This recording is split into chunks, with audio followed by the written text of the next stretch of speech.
Bonjour, vous voulez apprendre à jouer un accord barré? Dans ce tuto, je vous montre en détail ce qu'il faut savoir et comment faire pour avoir un accord barré le plus beau possible.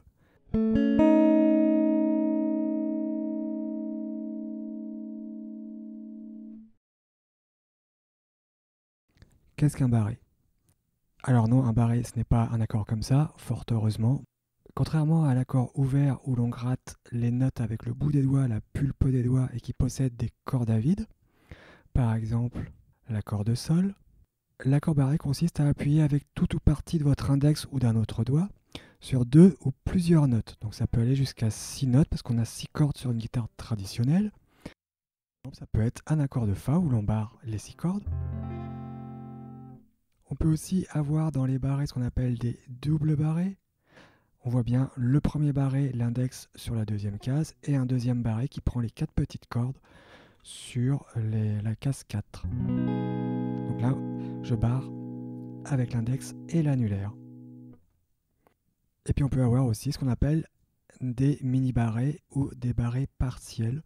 Donc vous voyez que sur la case 2, j'ai un mini-barré sur les 3 petites cordes.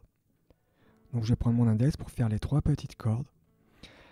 Par contre, on voit qu'il y a une corde à vide, la corde de Ré. Donc un barré, c'est pas forcément parce qu'il n'y a pas de corde à vide. Comme j'ai pu lire sur d'autres explications, il y a des cordes à vide sur des mini-barrés. Donc là, pour le Ré majeur septième, j'utilise un mini-barré.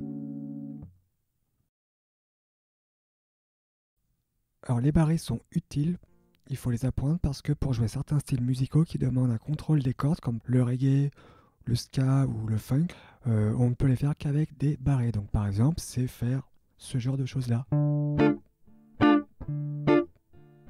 je fais des notes piquées comme ça, le barré est bien utile. Et les barrés sont utiles aussi parce que le Fa ne peut se faire autrement que en forme barrée. Donc je parle de l'accord complet sur les 6 cordes. Quand on fait un accompagnement complet, plein, le Fa ne se fait que avec cette forme-là. Il n'y a pas d'autre forme. Certains accords aussi n'ont pas de position ouverte possible. Par exemple, le Mi bémol. Je n'ai pas de position avec des cordes à vide, des formes ouvertes. Donc je vais pouvoir utiliser des positions barrées. Donc comme ça. Ou comme ça. Donc c'est pas forcément l'accord le plus facile, mais il n'y a pas de position ouverte. Donc les barrés sont utiles aussi pour suppléer le capodastre, c'est-à-dire qu'ils sont utiles pour la transposition, pour des formes d'accords qu'on vient de voir un peu différentes. Donc si on n'a pas de capodastre, on peut très bien utiliser le barré pour jouer comme si on avait un capodastre. Et ça permet de bien comprendre ensuite la transposition d'accords, notamment grâce au système Caged. Et donc le capodastre ne permet pas de remplacer le barré parce que par exemple si j'ai un enchaînement d'accords Fa Mi, je peux me dire oh tiens le Fa il m'embête, le barré, je vais prendre le capodastre première case et je vais faire un Mi. Mais non, parce qu'en fait si je fais un Mi majeur ensuite, là mon capodastre il va me gêner, je ne pourrai pas faire mon accord avec mes cordes à vide. Parce qu'il y aura le capodastre sur la première case. Est-ce que je peux remplacer le Fa, l'accord barré, par une position non barrée, donc en prenant un accord qui se rapproche, par exemple un Fa majeur septième. Donc sur l'écran on voit une forme de Fa majeur septième. Alors ça peut faire office de Fa dans certains enchaînements d'accords, mais là il faut connaître l'harmonie, faire un enrichissement d'accords, passer du Fa au Fa majeur septième. Donc c'est que dans certains cas seulement. Donc on va dire non pour ce coup-ci. Est-ce que je peux remplacer le Fa aussi par un accord de Fa basse de Do, comme on peut voir? Par exemple, si vous regardez Bob Dylan, lui il fait souvent cette position-là. Donc il va bloquer la grosse corde et la petite corde, et puis index, majeur et les deux petits doigts. Alors, pareil que tout à l'heure, ça peut faire office de Fa, mais ce n'est pas tout à fait un Fa, c'est un renversement de Fa, donc du coup on va perdre la fondamentale de l'accord, la basse. Ça sera un Do, ça ne sera pas la fondamentale du Fa. La fondamentale du Fa va se trouver cette fois-ci sur la corde de Ré, troisième case. Donc du coup, on va avoir un renversement d'accord. Donc ça va sonner un peu différent que si je fais un Fa traditionnel. On a bien la basse qui comporte la fondamentale, la note de Fa. Donc Ça va être important dans certains cas. Donc non, je pense qu'on ne peut pas forcément remplacer le phare par un phare base de dos. On va perdre quelque chose. Pour réussir un barré, il faut tenir compte de plusieurs paramètres. Tout d'abord, il faut que votre guitare soit bien réglée, notamment l'action des cordes.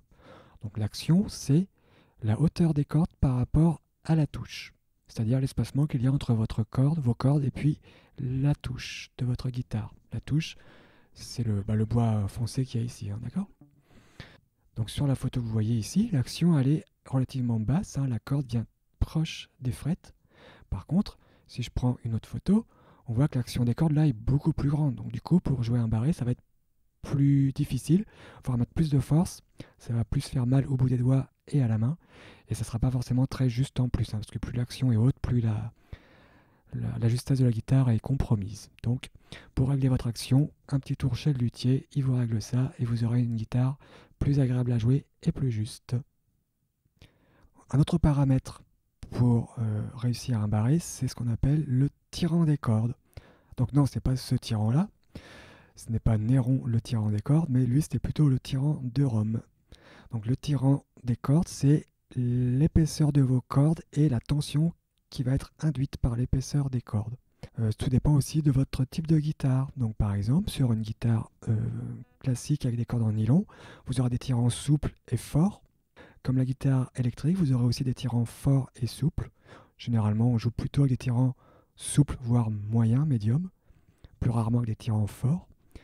Et sur la guitare folk, la guitare acoustique avec des cordes en acier, c'est elle qui a les tirants les plus durs, les plus forts, donc ça va être plus difficile à faire sonner sur une guitare folk que sur une guitare électrique ou classique, un barré.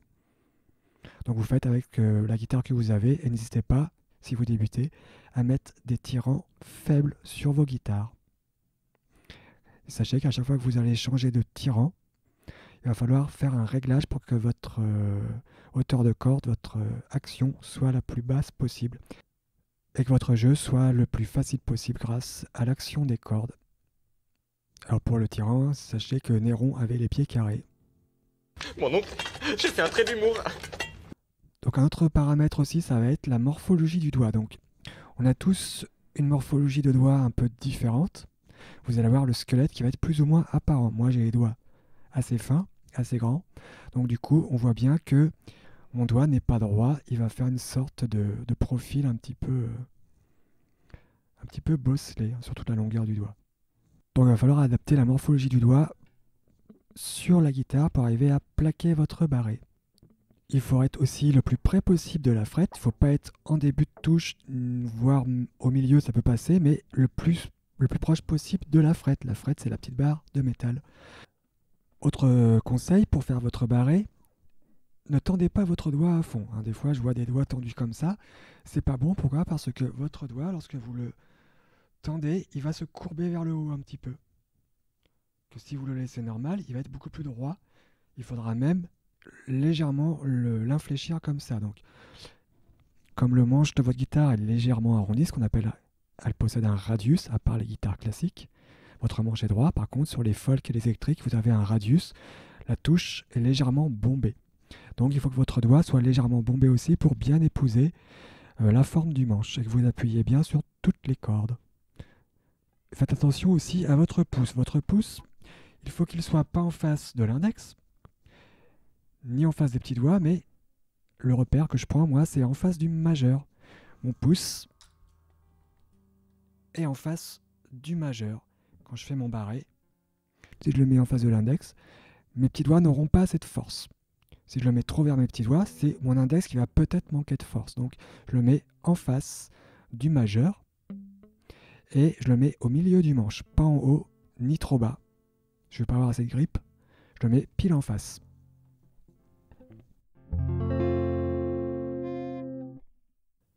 Faites aussi attention à la position de votre manche. Il ne faut pas que vous ayez votre manche de guitare trop, parallèle au sol.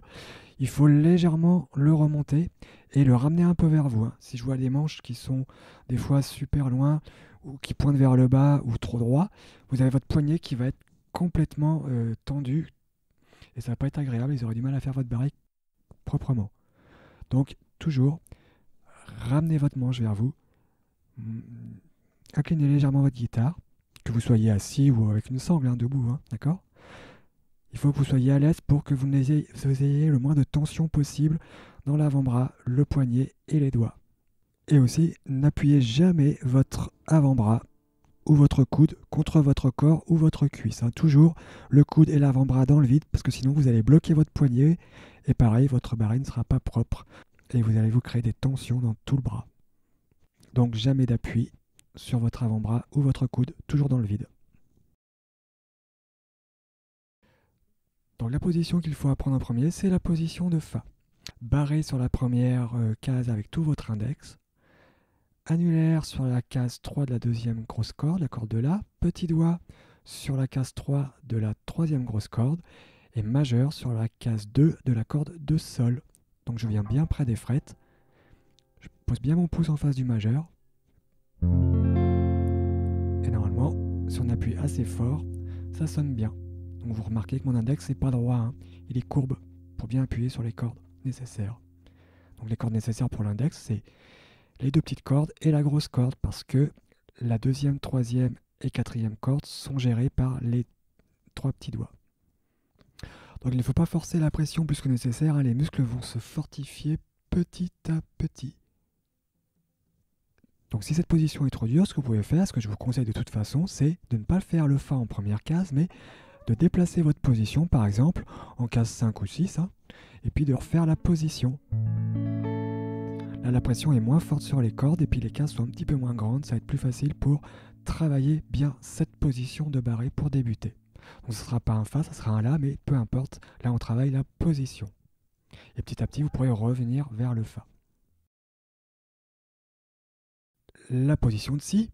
Alors non, heureusement, c'est pas ça, et de toute façon, on en serait bien incapable, vous voyez bien pourquoi. L'accord de Si, c'est celui-là. Donc c'est un barré, deuxième case, la grosse corde qu'on va bloquer avec l'index, et les trois petits doigts en case 4. Donc cet accord est un petit peu plus difficile que le précédent, car il y a un écartement à faire entre l'index et les trois petits doigts. Donc l'écartement se fait entre l'index et le majeur. Donc suivant votre majeur, il va être attiré vers l'index. C'est là toute la difficulté de cet accord. Ce que je peux vous donner comme conseil, c'est de ne pas vouloir faire sonner toutes les cordes d'un coup, et surtout, pensez bien à coller vos trois petits doigts, comme un accord de La majeur, et vous chevauchez bien l'annulaire sur le petit doigt, le majeur au-dessus de l'annulaire. Il faut que vos doigts soient chevauchés les uns sur les autres, et pas les uns à côté des autres. Si vous les chevauchez, vous allez gagner un petit peu d'espace et vous pourrez approcher vos doigts le plus près possible de la frette. Donc en faisant un petit mouvement de poignet, si vous voulez toucher par exemple votre poignet au manche presque, vous voyez, je pivote, ça va me faire pivoter mes doigts, et mes doigts ils vont venir presque à la verticale les uns au-dessus des autres, et non en décalage sur la touche. Et ensuite, vous vous déplacez en case 4 par exemple, et une fois que vous avez votre pouce bien en face de la case 3, parce que vos doigts sont en case 4, vous mettez votre pouce en face au milieu du manche près de la case 3 derrière, vous mettez sans rien bouger votre index arrondi, encore plus que pour le Fa, sur la deuxième case. Donc vous venez bien toucher la grosse corde avec le bout de votre index pour bloquer. Vous appuyez bien sur la deuxième case de la deuxième corde, et votre barré va vous servir pour la petite corde.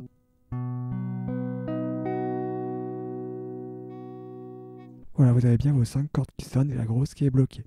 Dans cette position-là, comme elle est plus complexe, ce que je vous conseille, ça va être toujours de bien ramener le manche vers vous, ça c'est essentiel. Et surtout, ne commencez pas en 2 et en 4, mais peut-être en 5 et en 7. Donc prenez une position où vous arrivez bien à mettre vos trois petits doigts.